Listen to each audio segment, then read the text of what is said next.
I went to vote for the Constituent Assembly, and I stayed.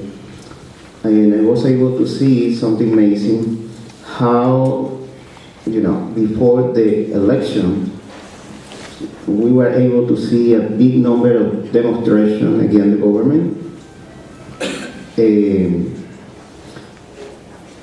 In 5 municipalities, the country had 345 municipalities, 35 municipalities, but just 5 municipalities were demonstrating against the government, the richest municipality of the country.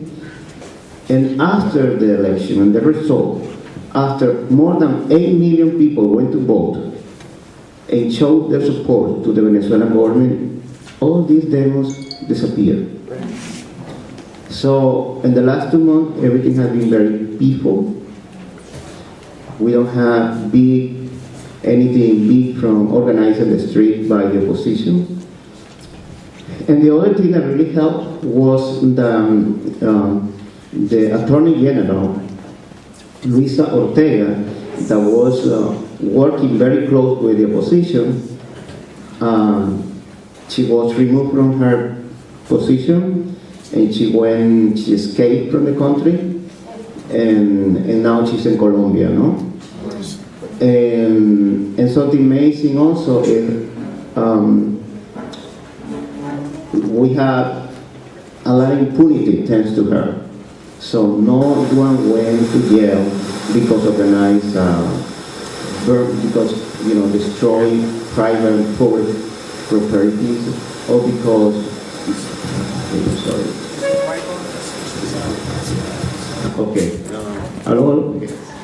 or because probably some of you know that more than 26 people were burned alive.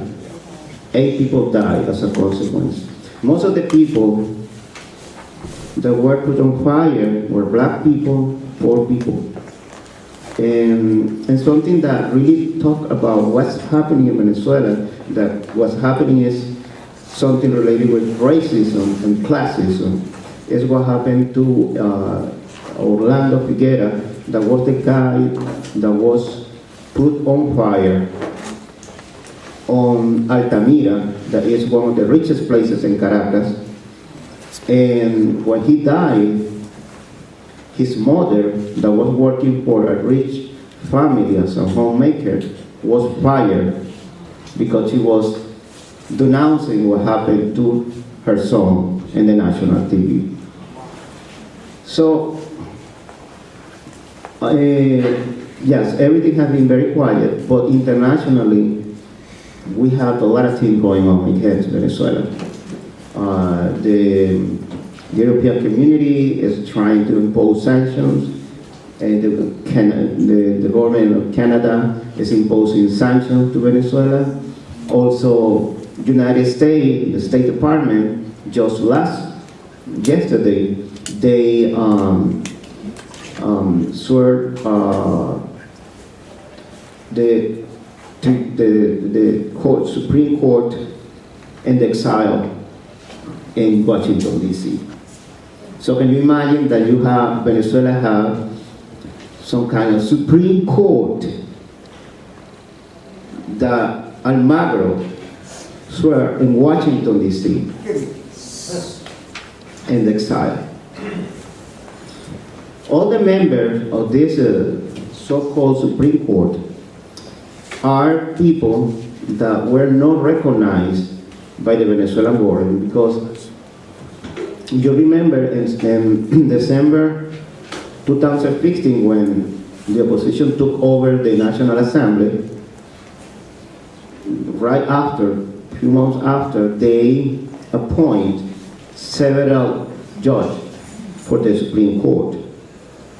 But they have a fight with the Venezuelan Supreme Court, because there were also some members that won the election in an irregularity way. For that reason, the Supreme Court decided, I don't know how to say desacato, disobedience, something like that. Yeah.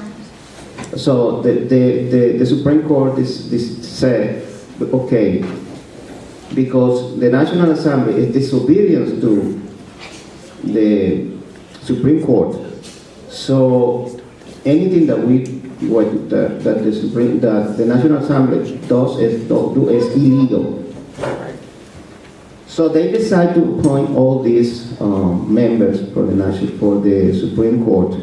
And of course they didn't take office, and now all of them are in exile in Washington D.C. and forming this Supreme Court in exile with the support of the State Department. Tomorrow, Monday, they will start to work in some kind of supposedly human rights violation by President Maduro and by the Bolivarian Revolution. And they want to pass some condemnation with the support of the State Department. No? Tomorrow we have also elections for governors.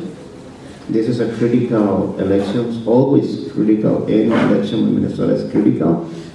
We cannot, we have, everybody I think here knows all the problems that we have with Colombia. So we need to maintain several states in the border of Colombia, and we need to maintain the majority of the governors. But the problem is that when we have elections, we have a lot of problems. So suddenly we have the electricity shut down everywhere. Suddenly there is no water.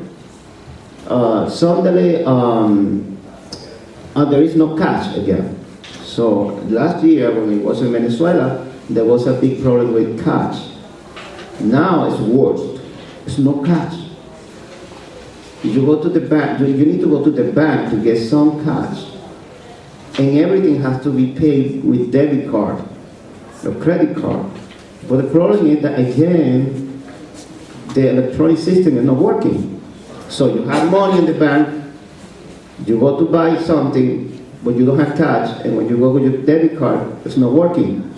So the bank, and when you go to the bank, you don't get enough money to pay also. So this is creating an incredible chaos in the entire country.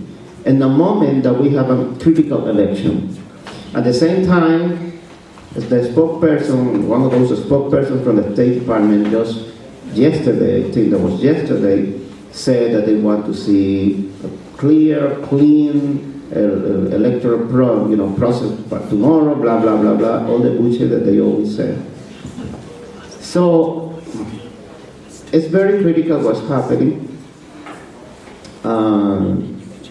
We believe that definitely they want to intervene militarily, and this coming November they have again military practice. United States will have military practices with Peru, Brazil, and Colombia again, and look like they don't want to wait one more year for another election, for presidential election. It's very critical. I think that we should be alert, and we should be checking what's going to happen tomorrow in the election in Venezuela. But on another hand, very positive things are happening. For example, we have the government launched this. Venezuela have now its third satellite in the space. That's something that really worried the United States government.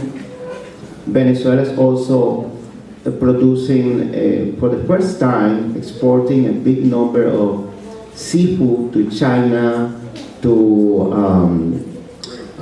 Japan, to other countries, but it's a big amount.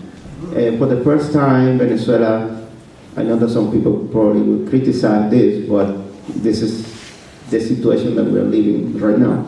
But Venezuela is exporting coltan, that is a mineral that is very important for batteries and computers, things like that. So Venezuela right now is moving the economy, intensifying the economy. So, and I feel like still the government have Does my time also over? My time is over? No? Okay. So, but still I feel that the army is still behind the government and very solid behind President Maduro. And a little more than, and I will say that a little more than 30% of the people are completely behind President Maduro. And that's the solid base of the Chavista movement there. So people that whatever happened, they will be behind the government. So that's why still President Maduro is the president of Venezuela. And I think that those are very positive signals because even, in the last few days, his popularity increased. After the Constituent Assembly election, his popularity, increased. The only thing is just United States, and I think that it's our work to make people understand what really is happening in Venezuela and why it's important to support Venezuela and to have solidarity with Venezuela revolution. Thank you.